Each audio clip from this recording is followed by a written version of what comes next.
ایک حدیث میں ہے کہ آدم اور شیس علیہ السلام کے بعد ادریس علیہ السلام پہلے نبی ہیں۔ ایک دوسری حدیث میں ہے کہ ادریس علیہ السلام پہلے نبی ہیں جنہوں نے قلم کے ذریعے لکھا اور لوگوں کو کتابت سکھائی۔ حافظ ابن کثیر نے ان کا حلیہ کچھ یوں بیان کیا ہے: پورا قد و قامت، خوبصورت، خوب روح، گھنی داڑھی، عمدہ اوصاف کے مالک، چوڑے کندھے، مضبوط ہڈیاں، دبلے پتلے، سرمگی چمکدار آنکھیں، گفتگو باوقار، خاموشی پسند، سنجیدہ اور متین، چلتے ہوئے نظر نیچی، انتہائی فکر و خوض کے عادی، غصے کے وقت سخت غضبناک، باتیں کرنے میں شہادت کی انگلی سے بار بار اشارہ کرنے کے عادی۔ ادریس علیہ السلام شیس علیہ السلام کی شریعت پر عمل پیرا رہے، چونکہ ادریس علیہ السلام رسول بھی تھے، اس لیے اللہ کی طرف سے مستقل ان پر شریعت نازل ہوئی جس کی تشریح و تفسیر کر کے لوگوں کو احکام الہی سے آگاہ فرماتے۔ ادریس علیہ السلام نے جب دیکھا کہ مفسدین ایمان والوں پر ظلم و زیادتی کر رہے ہیں، ان کا فساد بڑھتا جا رہا ہے اور سمجھانے کے باوجود یہ لوگ باز نہیں آ رہے، تو انہوں نے اپنے پیروکاروں کو جہاد کا حکم دیا۔ ادریس علیہ السلام پہلے شخص ہیں جنہوں نے اللہ کے راستے میں جہاد کیا، غنیمتیں حاصل کی اور دشمنوں کو قیدی بنایا، لیکن غنیمتیں اور قیدی ان کے لیے حلال نہیں تھے۔ رسول اللہ صلی اللہ علیہ وسلم پہلے رسول ہیں جن کے لیے غنیمتیں حلال کی گئیں، لیکن یہ بات یقینی ہے کہ جہاد سب سے پہلے ادریس علیہ السلام نے کیا۔ انہوں نے جہاد کے لیے سب سے پہلے ایک لشکر تیار کیا، پھر اس لشکر کو دو حصوں میں تقسیم کیا۔ ایک حصہ پیادوں پر مشتمل تھا، دوسرا سواروں پر۔ چنانچہ بھرپور تیاری کے بعد ادریس علیہ السلام نے قابیل کی قوم پر چڑھائی کر دی۔ حق و باطل کے درمیان زبردست مارکے ہوئے۔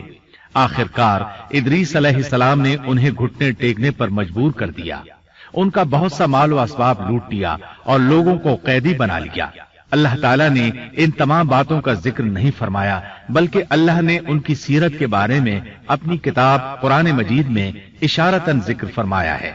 مثلا سورہ مریم آیات 56 اور 57 میں ارشاد ہوتا ہے: اور اس کتاب میں ادریس کا بھی ذکر کر، وہ بھی نیک کردار نبی تھے، ہم نے انہیں بلند مقام پر اٹھایا۔ ان کے بلند مرتبے کے بارے میں بخاری اور مسلم میں حدیث موجود ہے کہ نبی کریم صلی اللہ علیہ وسلم نے فرمایا: میں نے معراج کی رات چوتھے آسمان پر ادریس علیہ السلام سے ملاقات کی، وہ چوتھے آسمان پر بلند مقام پر فائز تھے۔ ابن جریر نے ایک روایت بیان کی ہے، وہ روایت اس بات کی وضاحت کرتی ہے کہ اللہ تعالیٰ کے ارشاد وَرَفَعْنَاهُ مَكَانًا عَلِيًّا سے کیا مراد ہے، اس کا کیا مفہوم ہے۔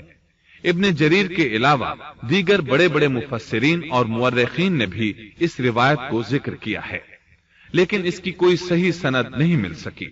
وہ روایت یہ ہے: ابن ابی حاتم وغیرہ نے اس روایت کو ہلال بن یسار سے بیان کیا ہے۔ وہ کہتے ہیں میری موجودگی میں ابن عباس رضی اللہ عنہما نے کعب رحمت اللہ علیہ سے پوچھا، کعب، ادریس علیہ السلام کے متعلق اللہ تعالیٰ کے اس قول ہم نے انہیں بلند مقام پر اٹھا لیا کا کیا مطلب ہے؟ تو کعب رحمت اللہ علیہ نے جواب دیا، اللہ تعالیٰ نے ادریس علیہ السلام پر ایک مرتبہ یہ وحی نازل فرمائی، اے ادریس، تمام اہل دنیا جس قدر روزانہ نیک عمل کریں گے ان سب کے برابر میں تجھے ہر دن اجر دوں گا۔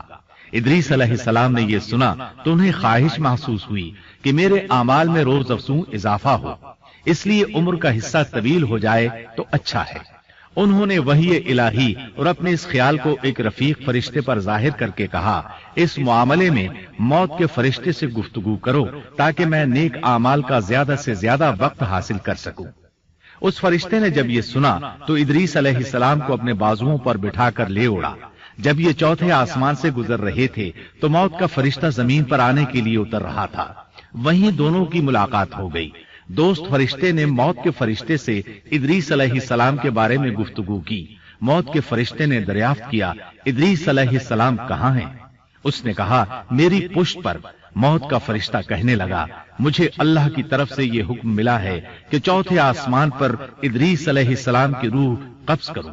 اس لیے میں سخت حیرت میں تھا کہ یہ کیسے ممکن ہے، ادریس علیہ السلام تو زمین پر ہیں۔ چنانچہ موت کا فرشتہ ادریس علیہ السلام کے پاس آیا، ان سے اجازت طلب کی اور ان کی روح قبض کر لی۔ انبیاء کو یہ امتیاز حاصل ہے کہ فرشتہ ان کی اجازت کے بغیر ان کی روح قبض نہیں کر سکتا، اور رسول اللہ صلی اللہ علیہ وسلم کو تو یہ اختیار دیا گیا کہ آپ دنیا میں مزید رہنا پسند کریں تو رہ سکتے ہیں، یا پھر رفیق اعلیٰ کی رفاقت کو پسند کر لیں۔ آپ نے رفیق اعلیٰ کی رفاقت کو پسند فرمایا۔ اس طرح ادریس علیہ السلام کی روح چوتھے آسمان پر قبض کی گئی۔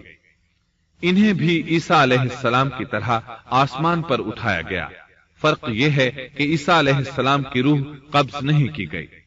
یہ واقعہ نقل کر کے کعب رحمت اللہ علیہ فرماتے ہیں کہ اللہ تعالیٰ کے ارشاد کی تفسیر یہی ہے، لیکن درست بات یہ ہے کہ یہ اسرائیلی روایت ہے۔